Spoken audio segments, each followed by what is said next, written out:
Video میں آپ کو بہت سارا فائدہ ہونے جا رہا ہے الیکشن کے حوالے سے، علامہ لدھیانوی صاحب کے حوالے سے۔ اور علامہ لدھیانوی صاحب کیوں اسمبلی میں جانا چاہتے تھے، اور پھر وحدت المسلمین کے امیدوار بھی اسمبلی میں پہنچ چکے ہیں، اور تحریک انصاف کے پی ٹی آئی کے جو لوگ امیدوار ہیں ان کو اپنے ساتھ ضم کرنے کی باتیں ہو رہی ہیں، اور ایرانی انقلاب کے لیے راستے ہموار ہو رہے ہیں جو خمینی انقلاب لے کر آیا تھا۔ تو یہ سارا سنیریو کیا ہے، اس حوالے سے آج کی ویڈیو بہت اہمیت کی حامل ہے۔ اس آخر تک دیکھیں تو انشاءاللہ آپ کو بہت ساری چیزیں معلومات حاصل ہوں گی۔ علامہ لدھیانوی صاحب جو الیکشن میں کھڑے ہوئے، علامہ محمد احمد لدھیانوی صاحب جنگ کے اندر قومی اسمبلی اور صوبائی اسمبلی کی نشست امیدوار تھے، اور ان کے مد مقابل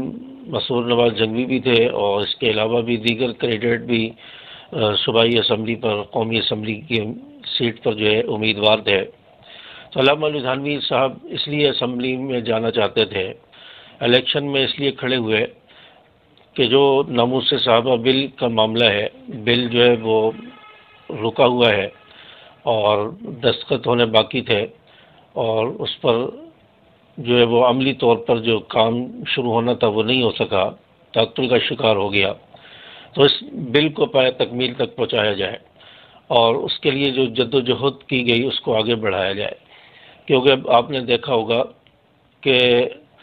اس میں رکاوٹ آ گئی اور دشمنان صحابہ نے اس کو رکوا دیا، اور اس بل کے پاس ہونے میں آڑے آ گئے۔ تو اس بل کو جو ہے پایہ تکمیل تک پہنچایا جائے، اس کے لیے جد و جہد جا کے کی جائے۔ لیکن بدقسمتی سے دونوں سیٹیں اختلافات کے شکار ہو گئیں، اور دونوں سیٹیں جو ہے ہار گئے، اور جو ناموس صحابہ بل کا معاملہ تھا وہ اب گٹائی میں پڑ گیا ہے۔ لدھیانوی صاحب کی ہار کے بعد، لدھیانوی صاحب کی شکست کے بعد وہ معاملہ اب گٹائی میں پڑ چکا ہے، اور اس لیے کہ اب جو الیکشن آیا ہے اس میں مذہبی لوگ اسمبلی میں اتنے نہیں پہنچے، اور جن لوگوں نے عصمت صحابہ کے لیے، ناموس صحابہ بل کے لیے جد و جہد کی تھی، اور جنہوں نے اس کو پاس کروایا تھا اسمبلی کے پلیٹ فارم سے، وہ لوگ بھی اب اسمبلی میں نہیں پہنچ سکے، ان کو بھی ہرا دیا گیا ہے۔ تو اس وجہ سے اب یہ معاملہ ناموس صحابہ بل کا جو معاملہ تھا یہ اب مشکل کا شکار ہو گیا ہے، اور ایک وجہ اس کی یہ بھی ہے کہ لدھیانوی صاحب تو ہار چکے، ان کو ہرا دیا گیا، اب دشمن اپنی جڑیں مضبوط کر چکا ہے، اور یہاں تک اطلاعات آ رہی ہیں کہ وحدت المسلمین کے امیدوار بھی جو ہے جیت کر اسمبلی میں پہنچ چکے ہیں، اور یہ شروع سے ہی ناموس صحابہ بل کے مخالف تھے، تو ان کے امیدوار بھی جیت کر اسمبلی میں پہنچ چکے ہیں، اور ان کا مقصد ہے کہ ناموس صحابہ بل جو اسمبلی میں اس وقت پڑا ہے اس کو وہاں سے سائڈ میں کیا جائے، اس کو سائڈ میں کرایا جائے۔ اگر ایسا ہو جاتا ہے تو یہ ناموس صحابہ بل کے لیے جد و جہد ہوئی ہے، جو محنت ہوئی تھی اس کو پاس کروایا گیا تھا، وہ ساری محنت ضائع ہو جائے گی۔ اور اسی طرح جو وحدت المسلمین کے کچھ لوگ گئے ہیں، جیت کر اسمبلی میں پہنچے ہیں، تو ان کا یہ مقصد ہے کہ جو آزاد امیدوار جیتے ہیں وہ ہمارے پلیٹ فارم سے ہمارے ساتھ ضم ہو کر وہ اسمبلی میں حکومت بنائیں، یا اپنا جو ان کا مقصد ہے حکومت بنانے کا، یا ان کا کسی جماعت میں ضم ہونے کا آزاد امیدواروں کا،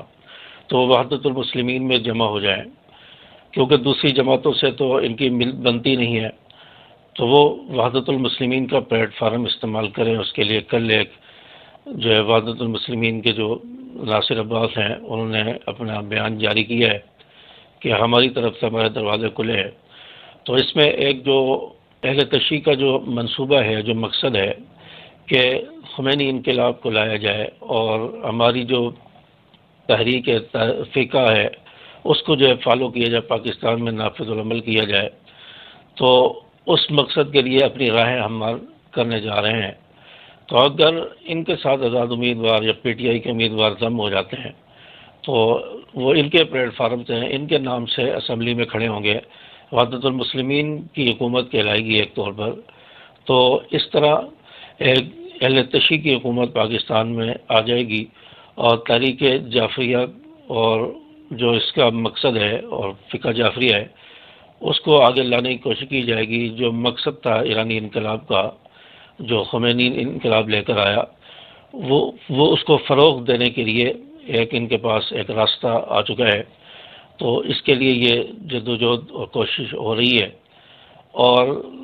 اب دوسری طرف اس کا نتیجہ بھی نظر آنا شروع ہو گیا ہے کہ اب گستاخیاں بھی شروع ہو گئی ہیں۔ ابھی پی ٹی آئی کے افضل مروت ہیں، اور اس کی طرف سے یہ گستاخی کی گئی ادر ہندا کے بارے میں، اور اس کو مریم نواز کے ساتھ ملانے کی کوشش کی گئی، اور غلط جو ہے الفاظ ان کے بارے میں بولے گئے جو ادر ہندا کے شائن شان نہیں ہے۔ وہ تو مسلمان ہو گئی، صحابیہ بن گئی، اسلام لانے کے بعد پچھلے سارے گناہ جو ہوتے ہیں حالت کفر کے وہ معاف ہو جاتے ہیں، اور وہ صحابیہ بن گئی۔ تو صحابیہ بننے کے بعد اس پچھلے جو ماضی کے جو حالات تھے، جو باتیں تھیں، ان کو سامنے نہیں لانا چاہیے، لیکن وہ اس چیز کو لے کر آیا۔ اس نے حضرت ہندا کے ساتھ مریم نواز کو جو ہے تعبیر کیا، اس کو جوڑنے کی کوشش کی اور گستاخی کی۔ تو اس کے اثرات جو ہے اب وہ نظر آنے لگے ہیں وحدت المسلمین کے ساتھ ملنے کے بعد۔ تو اس کے بعد جو پاکستان میں جو الیکشن ہوا ہے اس کو ہم الیکشن نہیں کہیں گے، اور بہت سارے لوگ اکثریت جو ہے وہ ان کو الیکشن ماننے سے انکاری ہے، ان کے رزلٹ تسلیم کرنے سے انکاری ہے، اور وہ مقتدر حلقے اور تجزیہ کار یہ کہہ رہے ہیں کہ یہ الیکشن نہیں بلکہ سلیکشن ہوا ہے۔ اور یہ جو سنیریو جو چل رہا ہے یہ پہلے سے تیار شدہ تھا۔ جب میاں نواز شریف کو پاکستان لایا گیا تو اس وقت یہ ساری ڈیل ہو چکی تھی کہ کس کو آگے لانا ہے، کس کو حکومت دینی ہے، کیا ہونا ہے، کیا نہیں ہونا۔ تو یہ سنیریو پہلے سے تیار ہو چکا تھا، اور اب جو ہے مذہبی لوگوں کو ہرایا گیا ہے۔ جو امیدوار ناکام ہوئے ہیں، جیتے ہوئے تھے، کامیاب تھے، ان کو ہرایا گیا، راتوں رات نتیجے تبدیل کیے گئے۔ اب وہ اپنا حق مانگنے کے لیے میدان میں نکل رہے ہیں، احتجاج کر رہے ہیں کہ ہمیں ہمارا حق دیا جائے۔ تو ان کے لیے لاٹھی چارج ہو رہا ہے، ان کو دیوار سے لگایا جا رہا ہے، گرفتاریاں کی جا رہی ہیں، کریک ڈاؤن ہو رہا ہے کہ اب کوئی اپنا حق بھی نہ مانگے۔ جو ان کے ساتھ گھپلا ہوا ہے، جو ان کے ساتھ بددیانتی ہوئی ہے، تو اب وہ جو ہوا ہے ہو جائے، اب اس پر احتجاج بھی نہ کریں۔ اس پر ان کو لاٹھی چارج کیا گیا، آنسو گیس پھینکی گئی، گرفتاریاں ہوئیں، سب کچھ ہوا۔ تو کیونکہ اب یہ پہلے سے طے شدہ پروگرام تھا کہ یہ ہم نے کرنا ہے، اب جو اس کے راستے میں رکاوٹ بنے گا تو اس کو دیوار سے لگانے کی کوشش کی جائے گی۔ تو اس میں بہت سارے مذہبی لوگوں کو ہرایا گیا ہے۔ چنانچہ اب جو ہے ہمیں دعائیں کرنی چاہیے کہ اللہ تعالیٰ پاکستان کے ساتھ جو ہے بہتری کا معاملہ فرمائے۔ جو بھی حکومت بنے پاکستان کے مفاد میں اور بہتری میں بنے، اور دین اسلام کے لیے کام کرے، اور دین اسلام کے لیے رکاوٹ نہ بنے، اور اللہ تبارک و تعالیٰ پاکستان کو صحیح معنوں میں اسلام کا قلعہ بنائے۔ تو اس حوالے سے ہمیں دعاؤں کا اہتمام کرنا چاہیے۔ چانچہ یہ ساری چیزیں میں نے آپ کے سامنے رکھی۔ اللہ تبارک و تعالیٰ ہمیں سمجھ عمل کی توفیق عطا فرمائے۔ السلام علیکم ورحمۃ اللہ۔